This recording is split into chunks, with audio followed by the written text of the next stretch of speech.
Shalom, bien-aimés dans le Seigneur. Que la grâce et la paix du Seigneur soient avec vous. Le Seigneur nous a accordé la vie et nous sommes là pour partager la parole du Seigneur. Bien-aimés, je pense que ces derniers temps, nous avons été moins fréquents. On a connu un petit problème du micro, c'est-à-dire que on a essayé d'enregistrer le message, mais les sons n'étaient pas corrects. Vous savez, dans les choses de Dieu, dans les affaires de Dieu, ce qui prime, c'est d'abord les sons. La Bible dit que la foi vient de ce qu'on entend. Alors lorsque nous n'entendons rien, ça ne vaut pas la peine. Les images ne nous disent rien, la présence d'une personne ne nous dit rien. Ce qui nous importe, c'est ce que la personne va nous donner. Ainsi, on a connu des problèmes avec les sons lors de l'enregistrement. Nous avons voulu ne pas déranger les oreilles des enfants de Dieu, mais de donner les messages, que les messages soient entendus de tous. C'est comme ça que nous sommes là. Aujourd'hui, nous allons parler sur la grande séduction qui arrive bientôt sur la terre. Bien-aimés, il est bon que nous comprenions d'avance les enjeux du temps de la fin. Car si nous nous laissons entraîner au gré du vent du monde, nous risquons, même nous qui sommes des enfants de Dieu, même nous qui sommes des élus, d'être perdus. D'ailleurs, la Bible dit, si le Seigneur n'avait pas abrégé ces jours-là de la tribulation, avec tout ce que le diable est tenté de faire, il serait capable de séduire même les élus. Voilà, donc nous allons parler de la grande séduction qui nous arrive bientôt sur la terre. Bien aimé, le retour de Jésus-Christ pour bientôt est certain. Il n'y a rien d'indiscutable là-dessus. Nous le savons tous bien. Mais j'aimerais que vous compreniez que les enjeux sont plus grands que les temps où les apôtres Paul et autres nous ont annoncé les temps de la fin.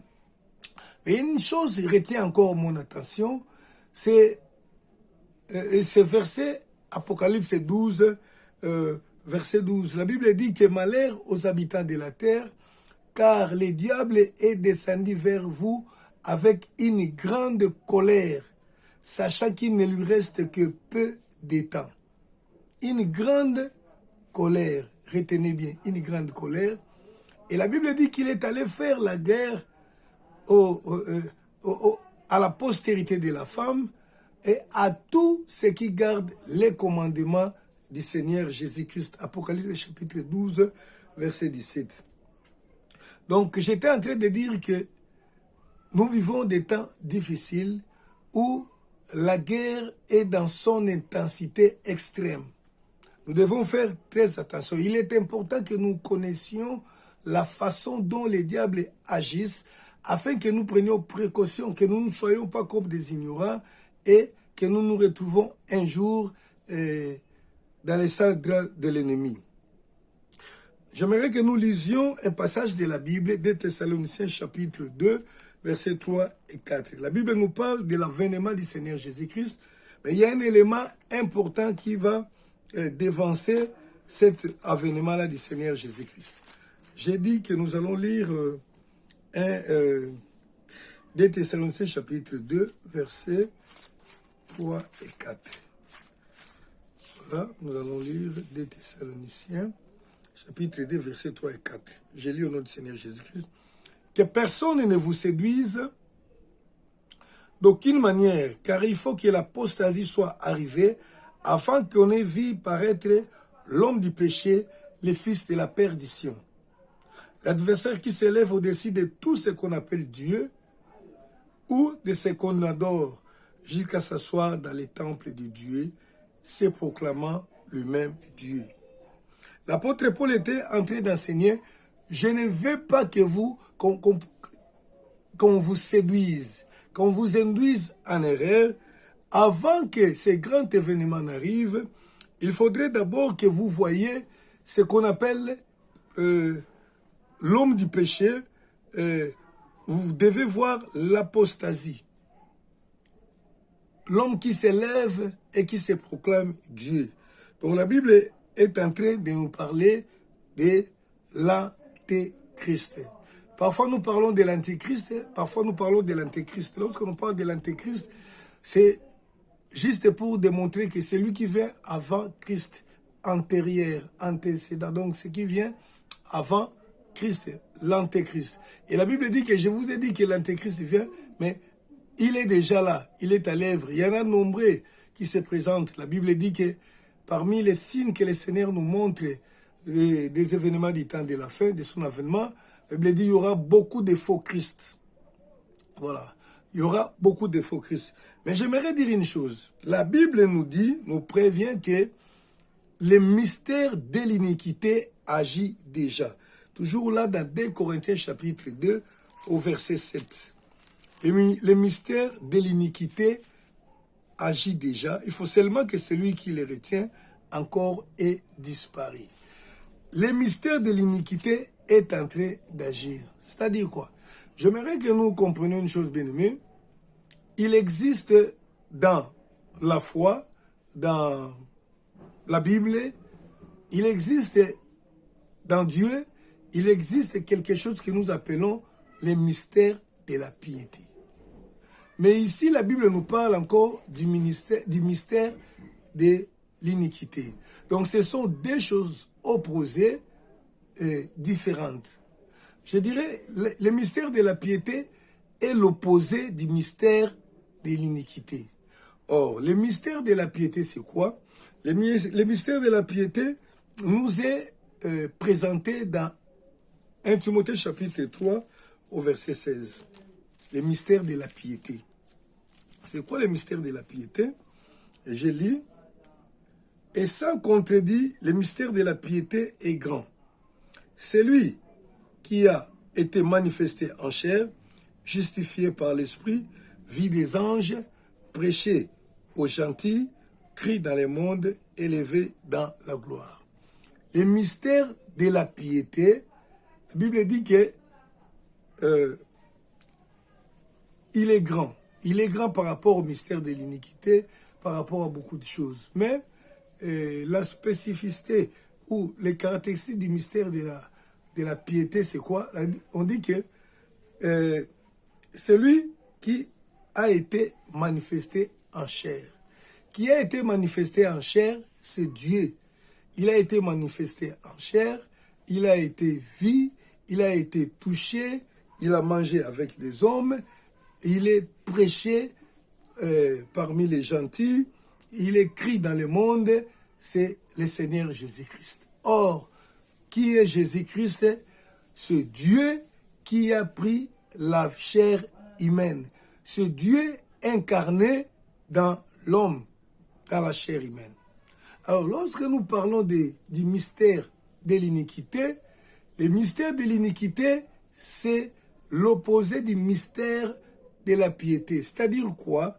Dans ce qui concerne le mystère de la piété, c'est Dieu qui se manifeste en chair, mais dans le mystère de l'iniquité, c'est le diable, c'est Satan qui se manifeste en chair.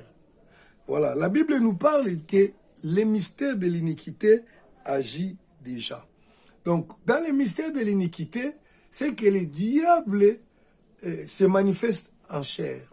Il lui donne sa puissance, comme lorsque Christ s'est manifesté en chair, il a revêtu de toute la puissance, de toute la plénitude de Dieu pour agir au nom de Dieu, pour faire des choses, ce que Dieu peut faire. Alors, dans le mystère de l'iniquité, c'est la même chose. Le diable s'incarne en chair. Le diable vient sur la terre pour combattre les hommes. Et il se manifeste avec toute la puissance du diable en produisant des miracles, des signes et des prodiges que le diable est capable de faire. Et pour quelle raison? La raison est simple, c'est pour séduire un grand nombre de gens. Nous lisons 2 Thessaloniciens chapitre 2, verset 7 9 et 10. D'ailleurs, nous avons déjà lu le verset 7, 9 et 10. Nous continuons. L'apparition de cet impie. Verset 7, on dit, car le mystère de l'iniquité agit déjà. Il faut seulement que celui qui les retient encore ait disparu. Donc, au moment où nous vivons aujourd'hui, le mystère de l'iniquité est à l'œuvre. C'est-à-dire, le diable est en train de travailler dans le monde physique avec les hommes. Il travaille avec les hommes, il s'incarne dans les hommes. Verset 9, l'apparition de cet impie-là qui représente l'antéchrist, qui vient avec la puissance. La Bible dit, l'apparition de cet impie se fera par la puissance de Satan, avec toutes sortes de miracles, des signes, des prodiges mensongers, avec toute séduction de l'iniquité pour ceux qui périssent, parce qu'ils n'ont pas reçu l'amour de la vérité pour être sauvés. Donc, aujourd'hui, parce que nous attendons l'avènement. Avant l'avènement, la Bible dit, il faut qu'il y ait l'apparition de l'apostasie, de l'homme, de l'impie. Mais la Bible dit que déjà le mystère de l'iniquité agit. Or, le mystère de l'iniquité, nous avons dit, c'est quoi? C'est cette apparition du diable qui travaille dans le monde physique avec toute la puissance du diable, de Satan, pour opérer des miracles afin de séduire un grand nombre de gens. Voilà, bien aimé, pourquoi nous sommes en train d'enseigner sur la grande séduction qui arrive, qui est déjà à l'œuvre dans le monde. La grande séduction. Vous savez, la Bible nous révèle les deux grandes façons que le diable utilise pour détruire ou pour combattre l'homme. Bien aimé, le diable est notre ennemi, que personne ne vous dise le contraire. Le diable n'est pas un collaborateur, le diable est l'ennemi juré de notre Père, automatiquement l'ennemi juré de nous, les enfants de Dieu. C'est comme ça la Bible dit, il est descendu avec une grande colère. Une grande colère, sachant qu'il ne lui reste que peu de temps. Imaginez-vous quelqu'un qui vient avec une grande colère. Donc il va utiliser des grandes stratégies, de gros moyens pour détruire l'homme. C'est ça l'objectif pour lequel le diable est descendu sur la terre. Alors j'étais en train de dire plutôt que les diables nous combattent de deux façons. Il y a, premièrement, la persécution et, deuxièmement, la séduction. Dans la persécution, c'est quoi? Toute attaque du diable a pour finalité de nous sortir de la voie du Seigneur, de la foi en Dieu, pour qu'un jour nous puissions nous retrouver avec lui en enfer. Le diable, par la persécution, il nous attaque physiquement, frontalement, donc dans notre corps, pour te faire du mal. Ça peut être dans la santé, ça peut être dans tes affaires, ça peut être dans beaucoup dans la vie sociale, dans les entreprises. Le diable te combat juste pour que tu viennes à renier le Seigneur, à renier la foi. C'est ce que nous appelons la persécution ou la tribulation. La tribulation n'est autre que les souffrances que le diable nous inflige avec l'idée, avec l'objectif de nous contraindre à renier Dieu, à abandonner le Seigneur à cause des souffrances, à cause de la difficulté, à cause de la mort, à cause de tout ce qui est visible, de tout ce qui est vécu dans ce monde de façon matérielle. Et nous avons un bel exemple de la persécution ou bien de l'attaque du diable au moyen de la persécution ou de la tribulation. Ça, l'exemple le plus éloquent qui ne peut être contredit, c'est l'exemple de Job. Vous savez vous-même comment Job était. C'était un homme pieux, un homme qui craignait Dieu, qui marchait dans l'intégrité, dans la justice. Mais le diable est venu le chercher à le perdre. Bien sûr que le Seigneur a permis pour montrer au diable qu'il existe réellement des hommes réellement humains à 100% qui peuvent aussi te résister, qui peuvent aussi te vaincre sur ton domaine qui est la terre. Alléluia. C'est comme ça que le Seigneur a laissé au diable de constater par lui-même sa défaite en attaquant Job.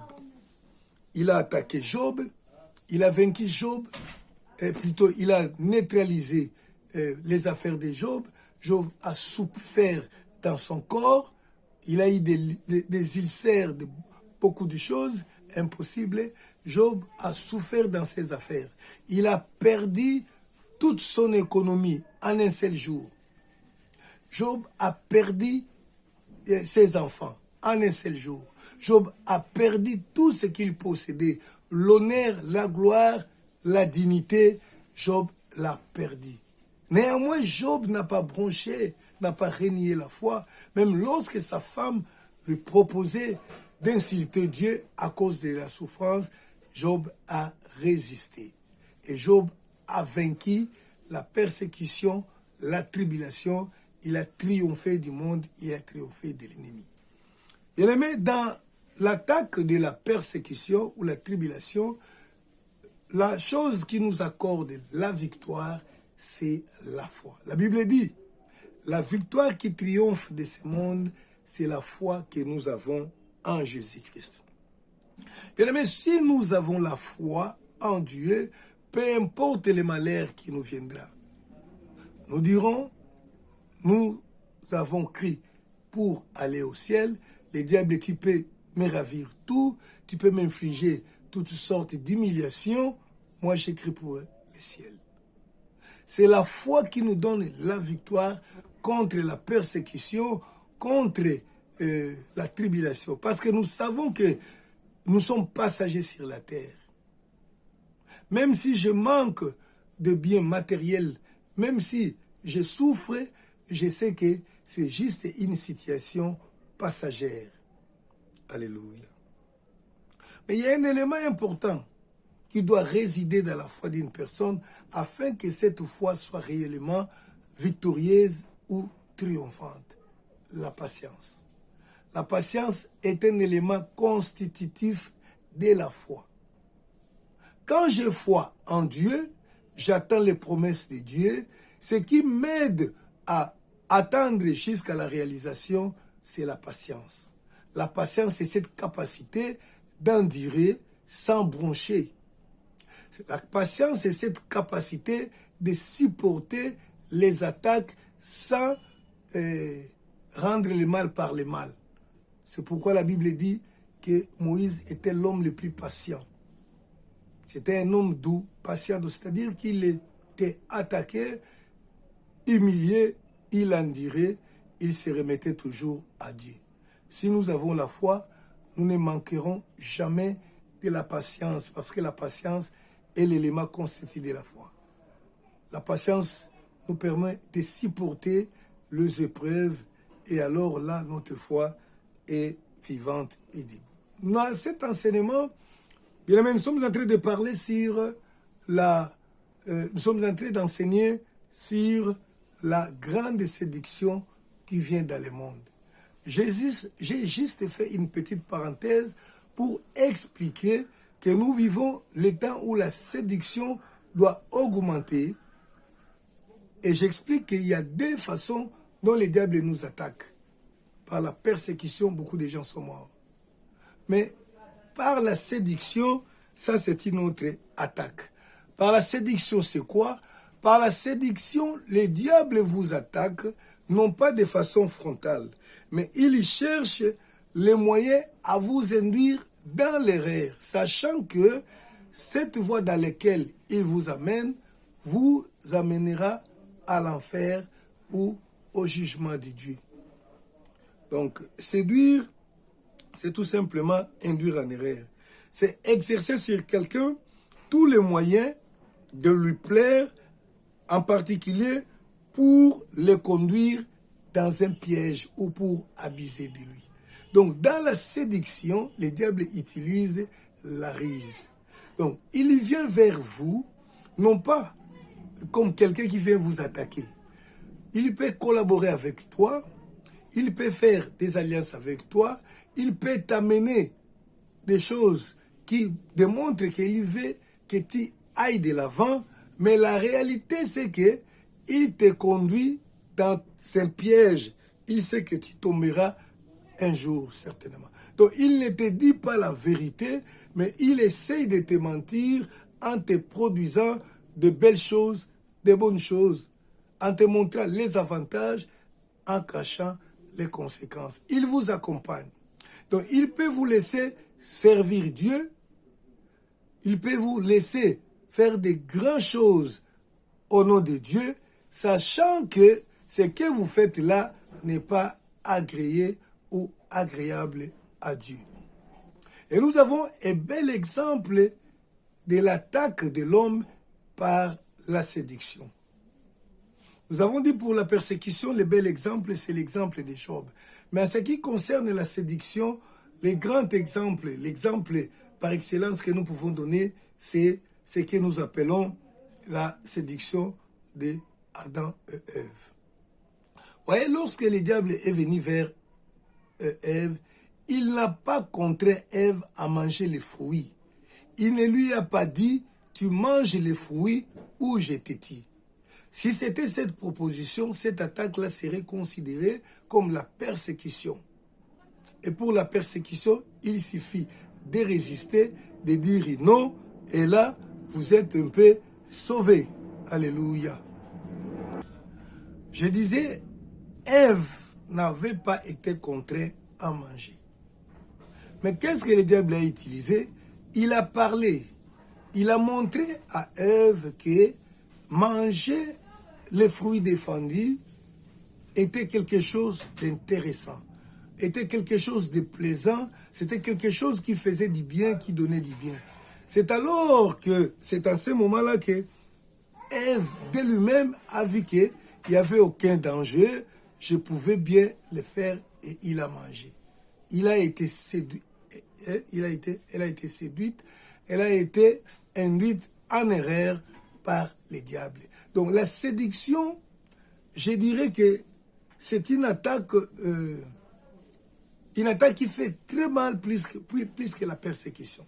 Dans la tribulation ou la persécution, donc la séduction, c'est l'arme que les diables utilisent pour nous attaquer dans les calmes. Dans la séduction, nous croyons que nous sommes en train de servir Dieu, que nous travaillons bien pour le Seigneur.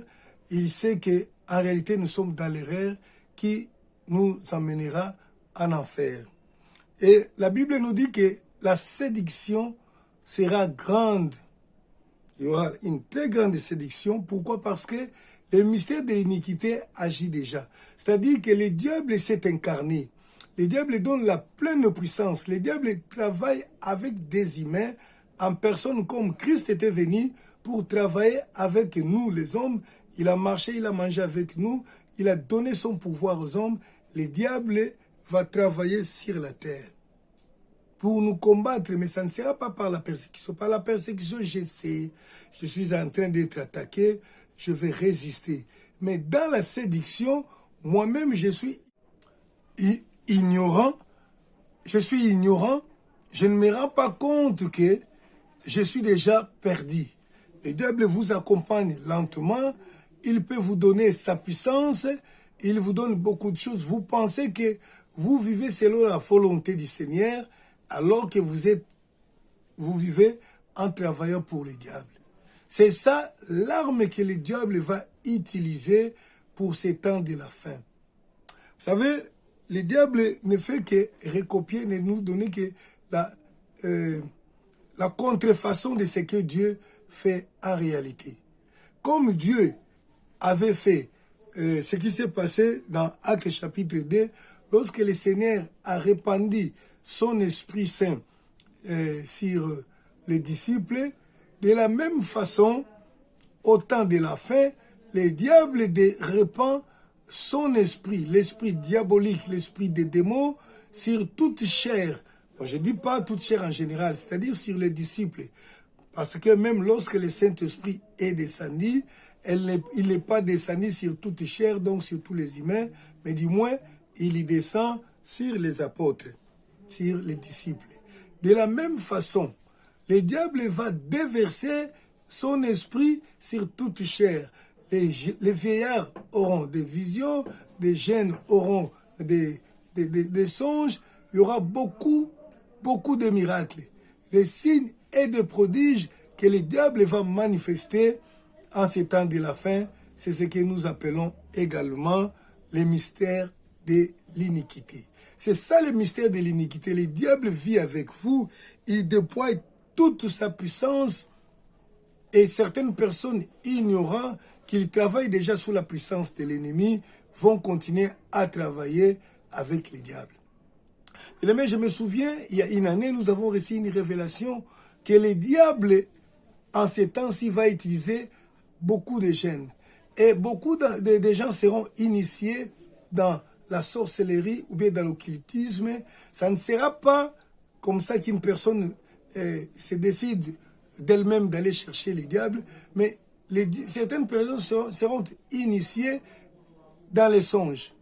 Vous êtes là, vous voyez dans les songes, quelqu'un vient. La réalité est que le diable vient vous visiter. Il va visiter beaucoup déjà dans les songes et quand vous serez prêt plutôt à accepter ces propositions, dans la vie comme ça, vous vous retrouvez, vous êtes devenu puissant, vous êtes devenu un homme de miracles, mais la réalité, ce ne vient pas de Dieu. Nous avons dit, en ce qui concerne la résistance du diable, la résistance contre le diable dans la persécution, nous utilisons notre foi, qui est bien bâtie dans la patience. Mais en ce qui concerne la séduction, bien aimé, l'élément important pour vaincre la séduction, c'est le discernement. C'est le discernement des esprits. Le discernement nous aide à comprendre toutes choses. Le discernement nous aide à comprendre que ça peut venir du diable, ça, c'est une attaque du diable. Sans le discernement, bien aimé, tout le monde, toute l'Église va sombrer et peut sombrer dans le satanisme, croyant que c'est la puissance du Saint-Esprit. Toute l'Église peut s'égarer. Voilà, le Seigneur ne nous a pas laissé seuls. Il nous a donné un élément important pour combattre. Et le Seigneur voulant, nous allons montrer comment le diable est en train de travailler aujourd'hui dans le monde afin de préparer le monde à recevoir l'Antichrist. Et cette action, nous l'appelons, c'est la grande séduction. Le diable va travailler dans ce monde avec les outils du monde. Christ sur la terre a travaillé dans le monde avec les outils du monde. Parfois, il a utilisé la barque pour prêcher l'évangile. Et aujourd'hui, nous utilisons les micros pour travailler. Maintenant, le diable, dans son incarnation, dans ces mystères de l'iniquité, il va utiliser tous les moyens. Et je vous dis bien aimé, ce sont des gros moyens que le diable utilise pour combattre les enfants de Dieu. Et la Bible dit que le diable va agir avec beaucoup de puissance pour, si possible, séduire même les Élis. Alléluia. C'est pourquoi nous devons faire attention, nous qui croyons être des Élis. Nous devons faire très attention. La Bible dit que celui qui se croit debout fasse attention de peur qu'il ne tombe. Parce que le diable n'a peur de personne. J'entends généralement les gens disent que lorsque nous remplis du Saint-Esprit, le diable ne s'approche pas de nous. Bon, je ne sais pas, dans certaines mesures. Mais la réalité peut être autre. Voyez-vous le Seigneur Jésus-Christ, après avoir été rempli du Saint-Esprit, il s'en alla dans le désert pour prier. La Bible dit, il fut rempli du Saint-Esprit. Et maintenant qu'il était rempli du Saint-Esprit, la tentation est venue quand même. Donc le diable est venu quand même pour essayer de les tenter. Remarquez cela. Lisez Luc chapitre 4, à partir du verset 1er, la tentation de Christ. Vous verrez qu'il était rempli du Saint-Esprit, mais le diable est venu quand même.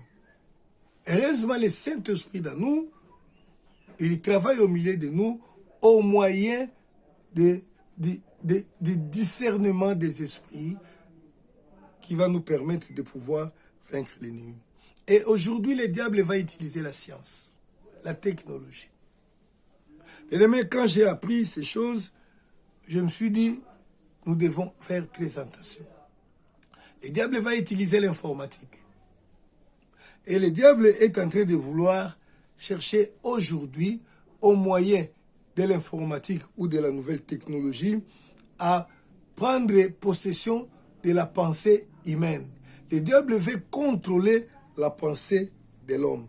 Or, s'il arrivait que le diable arrive à contrôler les pensées de l'homme, bien aimé, croyez-moi que jamais les pensées de l'homme contrôlées par le diable s'inclineront vers Dieu. Impossible, à moins que le diable ne se convertisse.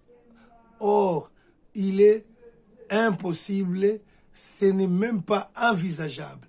Donc, lorsque le diable prend le contrôle de la pensée humaine, certainement cette pensée sera inclinée vers le diable lui-même. La personne manipulée sera poussée à adorer le diable.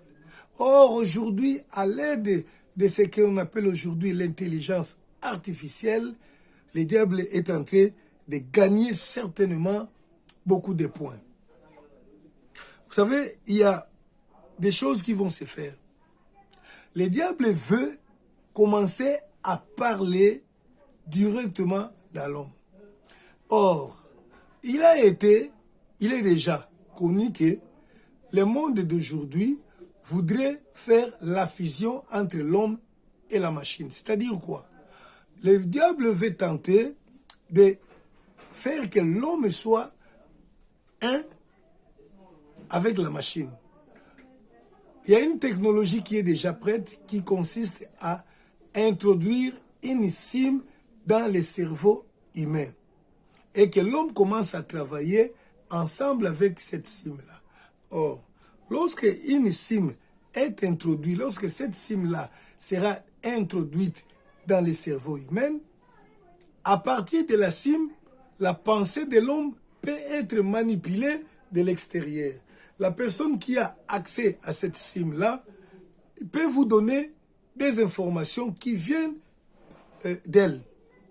C'est comme aujourd'hui, nous avons des téléphones, nous avons des appareils qui sont dans lesquels se trouve la carte SIM.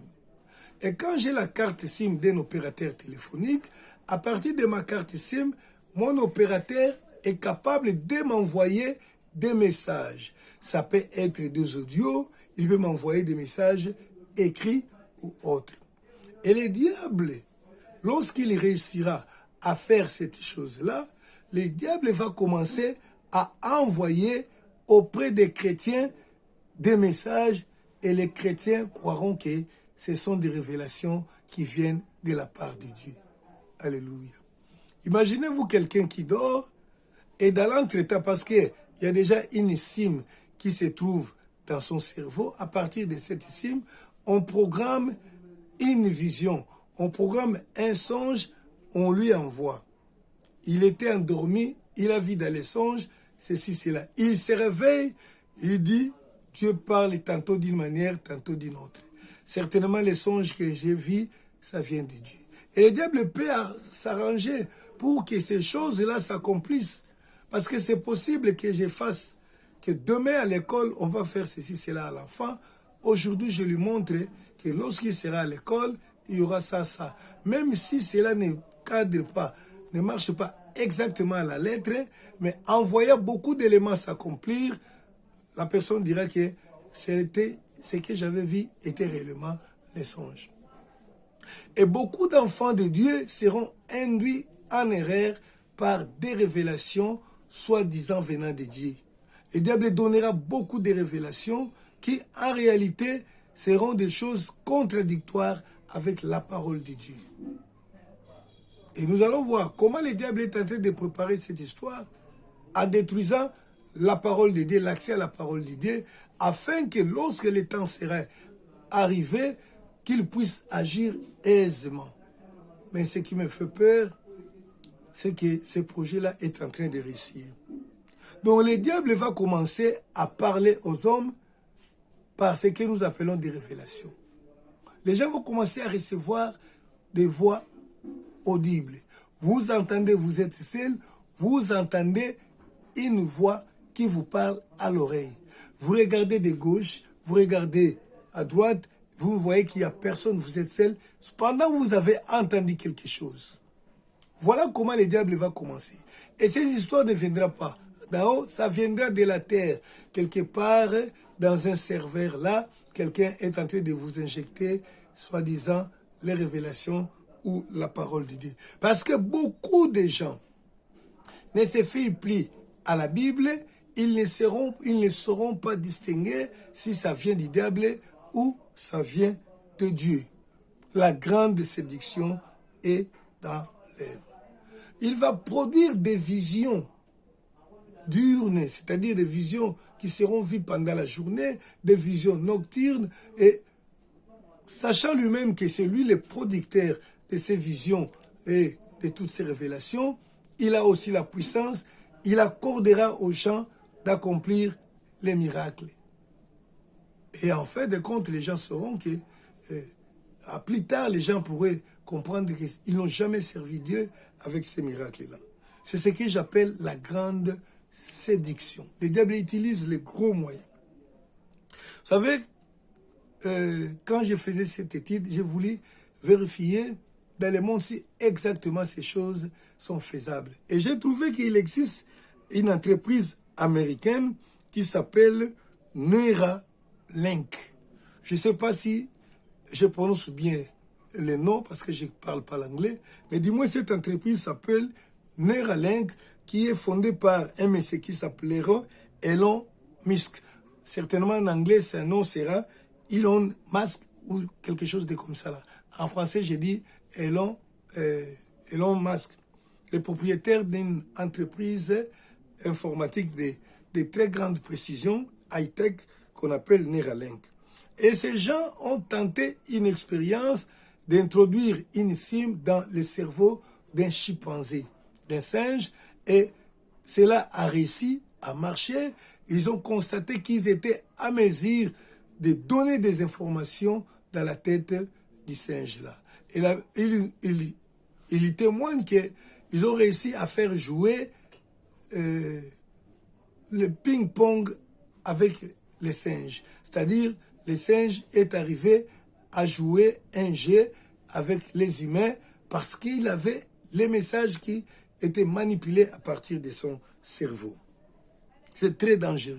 Et ces gens-là disent qu'ils sont en train de faire ces recherches pour les biens de l'homme.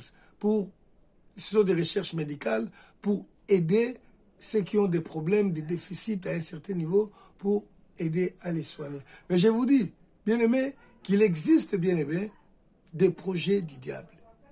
Oh non, il ne faut pas que je tombe, qu'on puisse me taxer de conspirationniste, mais la vérité, c'est que le diable travaille, le mystère de l'iniquité. Le diable a toujours cherché à prendre le contrôle de l'homme. Mais aujourd'hui, il est en train de le faire. Il a commencé par des matériels. Aujourd'hui, beaucoup de gens, la pensée de beaucoup, la décision de beaucoup de gens, les habitudes sont dirigées par ce que nous regardons dans les télévisions.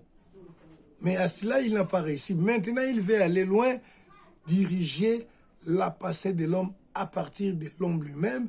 Et l'homme ne saura pas qu'il est manipulé, qu'il est déjà entre les mains de l'ennemi. Je disais, cette entreprise avait programmé qu'à partir de 2022, cette année, nous sommes dans l'année 2022, cette entreprise a prévu d'expérimenter cette technologie dans l'homme. Tout est prêt. Ce qui les empêche aujourd'hui, ils attendent les autorisations de la FDA. FDA, c'est l'organisme américain qui accorde l'autorisation pour l'utilisation des produits médicaux, produits pharmaceutiques. Et comme, étant donné que cela est pris dans ce sens-là, ils attendent que ça. Maintenant, c'est les problèmes d'éthique. On attend, on va leur accorder cette autorisation ou non, mais je vous ai dit, je vous assure que cela viendra. Bien aimé, les diables cherchent à manipuler la pensée de l'homme par la technologie. Imaginez-vous si les gens arrivent déjà à accepter les implants, les SIM dans leur cerveau. D'ailleurs, je ne sais pas si ils vont les faire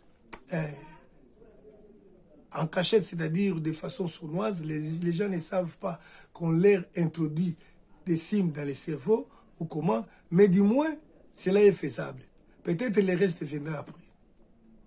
Alléluia. Et toujours avec cette technologie, il y a aujourd'hui ce que nous appelons l'hologramme. Nous avons entendu dire que dans la nouvelle technologie, dans la téléphonie, les systèmes DG, donc les téléphones de la deuxième génération, nous a permis d'envoyer des SMS, des messages. Le téléphone de la troisième G nous a permis de partager les images, les vidéos, les films. La 4G nous a permis de le faire avec beaucoup de vitesse. Les gens disent que la 5G sera capable de nous envoyer les images holographiques, c'est-à-dire les hologrammes. Qu'est-ce que nous entendons dire par les hologrammes? L'hologramme, c'est quoi? C'est une image en 3D qui peut être produite comme c'était une réalité, mais la réalité, c'est que l'image devant nous est là. Ce n'est pas une personne, mais c'est une image. L'image 3D peut aujourd'hui être produite non pas au travers d'un instrument informatique comme nous utilisons les images aujourd'hui avec les téléphones, avec les écrans, les tablettes et autres, les ordinateurs, mais aujourd'hui, la technologie est capable de produire un hologramme qui va se voir à l'œil nu comme ça. Je ne sais pas vous qui avez suivi, vous qui regardez les matchs de football, cette année-ci, lors de la Coupe d'Afrique des Nations, au stade, lors de la cérémonie de l'ouverture, il y a une entreprise belge, il y a un technicien belge qui a produit un hologramme. Il a produit un lion en 3D, c'est-à-dire une image de lion qui apparaît comme vraiment un vrai lion. Et cette image-là s'est vue sur les toits du stade. C'était une très grande image qui doit mesurer 16 mètres ou je ne sais pas comment. Et puis, cette lion-là a sauté, il est descendu jusque sur le terrain. Les gens l'ont vu et il a crié. C'est-à-dire quoi? Les gens estiment qu'avec cette technologie, à un certain moment, nous arriverons à produire des images. Je vais parler avec mon frère qui se trouve aux États-Unis. Moi, je suis au Congo. Je parle comme ça avec lui. Je le vois en personne comme ça. Il y a une autre expérimentation qui avait été faite en Russie. Vous vous trouvez sur la route, dans les trottoirs ou dans les endroits qui sont réservés pour les personnes avec handicap. Dès que vous arrivez là-bas, vous voyez une personne apparaître comme une personne vivante comme ça, mais c'est une image holographique, une image en hologramme produite. Donc, lorsque vous voyez cette image, vous voyez comme la personne comme moi, comme ça. Si vous essayez de toucher, vous n'allez pas toucher, ça va passer comme dans le vide comme ça. Parce que ce n'est pas une personne réelle. Mais cette image-là peut parler. Voilà. Voilà où nous sommes en train d'arriver. Et lorsque l'image de la bête apparaîtra, je ne parle pas de ces choses-là, mais je parle de ce que le diable prépare. Avec cette image-là, les diables, sachant que les chrétiens attendent le retour du Seigneur Jésus-Christ, il sera capable de produire un faux retour du Seigneur Jésus-Christ à partir du ciel. Donc, on peut vous produire une image, vous voyez un Jésus qui descend du ciel comme ça, comme nous attendons Jésus, il vous parle à partir de là et vous écoutez. Et alors, beaucoup de gens se prosterneront et ils diront que c'est Christ et Christ est venu.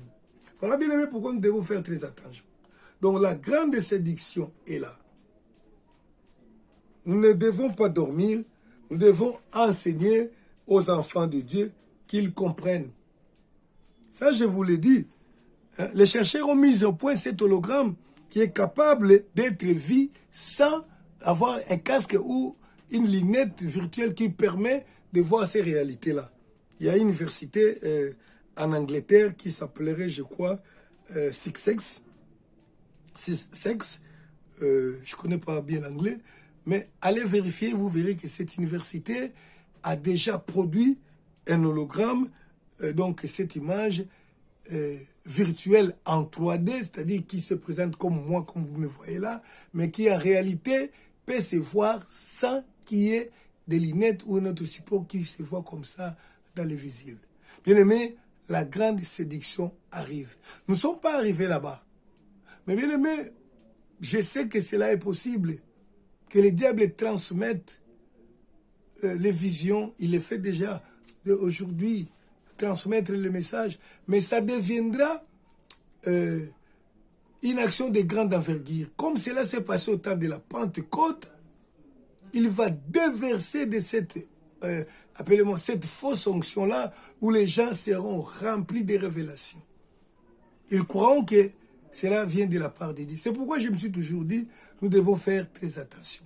Il y a des gens qui prédigent une nouvelle Pentecôte, une nouvelle action puissante du Saint-Esprit où on verra des miracles.